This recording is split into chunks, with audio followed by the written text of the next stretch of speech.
अस्सलाम वालेकुम नाज़रीन, एक नई वीडियो में खुशामदीद। आज की वीडियो है पनीर के लड्डू के बारे में। ये लड्डू बहुत बेहतरीन है ऐसे बच्चों के लिए जो नॉर्मली दूध पीना पसंद नहीं करते और दूध वाली चीज़ें नहीं खाते। तो आप उन्हें ऐसे लड्डू बना के दें जिससे उन्हें ग़िज़ाइयत भी मिलेगी, उनका वेट भी बढ़ेगा और ये खाने में बहुत ही टेस्टी बनते हैं और बहुत झटपट आप इनको बना सकते हैं। इसको बनाने के लिए सबसे पहले मैंने लिया 1 किलो के करीब दूध। 1 किलो दूध अगर आप लेंगे तो उसके साथ मेरे जो लड्डू बने हैं, जो मैं आपको भी वीडियो में दिखाऊंगी, वो टोटल 5 लड्डू थे। तो आप दूध की मिकदार को बढ़ा भी सकते हैं। 1 किलो दूध जब अच्छे तरीके से उसके अंदर उबाल आने लगा है तो हमने इसके अंदर जो चीज़ ऐड करनी होती है वो है दही। 3 टेबल स्पून आपने इसके अंदर दही ऐड करना है। दही ऐड करने के बाद दही ऐड करने का मकसद इसको सिर्फ ये था कि दूध फट जाए अच्छे तरीके से। कुछ इस तरीके से दूध जो है अच्छे तरीके से फट चुका है। अब यहाँ पे मैं फ्लेम को बंद कर दूंगी। जब अच्छी तरह इसके अंदर बबल्स बन गए हैं, दूध मुकम्मल तौर पे फट गया है, तो हम फ्लेम को बंद कर देंगे। फ्लेम को बंद करने के बाद ये तमाम मिक्सचर जो है हम डालेंगे उसके अंदर मलमल के कपड़े के अंदर और उसको अच्छे से स्टेन कर लेंगे।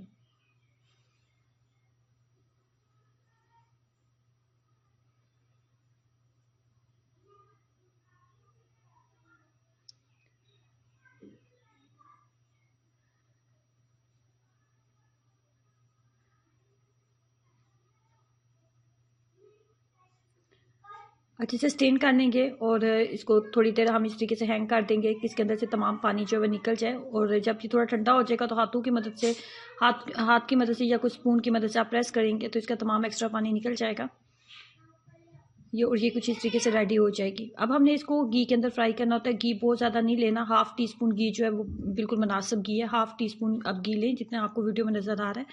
2 से 3 अदद इलायची इसके अंदर डाल दें ताकि इसका टेस्ट जो है थोड़ा मज़ीद अच्छा हो जाए।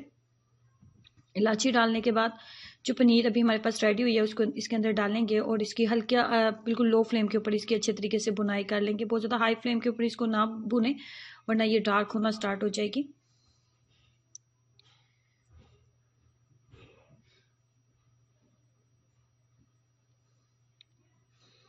चम्मच की मदद से इसको इस तरीके से हल्का सा आप प्रेस करते जाएंगे।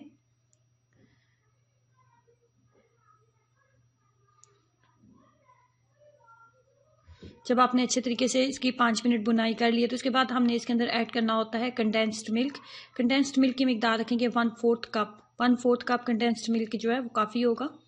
कंडेंस्ड मिल्क अगर आपके एरिया में नहीं मिलता तो घर में कैसे बना सकते हैं, इसके ऊपर कंप्लीट वीडियो मैं अपलोड कर चुकी हूँ, आप मेरी वीडियोज़ में चेक कर सकते हैं। 1/4 कप कंडेंस्ड मिल्क ऐड करने के बाद हमने इसको अच्छे तरीके से मिक्सअप करना है और इतनी देर तक इसको मिक्सअप करते रहेंगे कि कंडेंस्ड मिल्क जो है पूरी तरह से इसके अंदर ड्राई हो जाए। इसके अंदर नमी नहीं होनी रहनी चाहिए, पूरी तरह से इसके अंदर इसको ड्राई हो जाना चाहिए। कंडेंस्ड मिल्क पूरी तरह से इसके अंदर जब ड्राई हो जाएगा तो हम इसको निकाल लेंगे और इसको प्लेट में इस तरीके से आपने चम्मच की मदद से अच्छे तरीके से फैला लें कि ये ठंडा हो जाए। उसके बाद हमने इसके ऊपर कोटिंग करनी होती है ड्राई मिल्क की। ड्राई मिल्क की जब आप पनीर के लड्डू के ऊपर कोटिंग करेंगे तो इसका टेस्ट मज़ीद अच्छा हो जाएगा।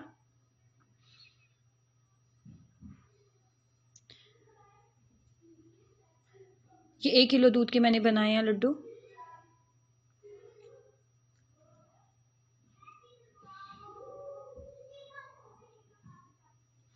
इस तरीके से हमने ड्राई मिल्क लड्डू बनाते जाने हैं और ड्राई मिल्क के साथ इसकी कोटिंग करते जाएंगे। ये खाने में बहुत ही टेस्टी बनते हैं, तो ट्राई कीजिएगा इस रेसिपी को। और अगर आपके घर में ऐसी बच्ची हैं जो कि 11 से 12 साल की एज में, 13 से 14 साल की एज में है और जिनकी ग्रोथ अभी हो रही है और वो दूध वगैरह का रेगुलर रूटीन में इस्तेमाल करना पसंद नहीं करती, तो ऐसी बच्चियों को आप ज़रूर बना के दें। ये उनकी ग्रोथ के लिए बहुत ही बेहतरीन चीज़ है। सो ट्राई कीजिएगा, अपना एक्सपीरियंस जरूर शेयर करें, वीडियो को लाइक करना और चैनल को सब्सक्राइब करना मत भूलें। अल्लाह हाफिज़।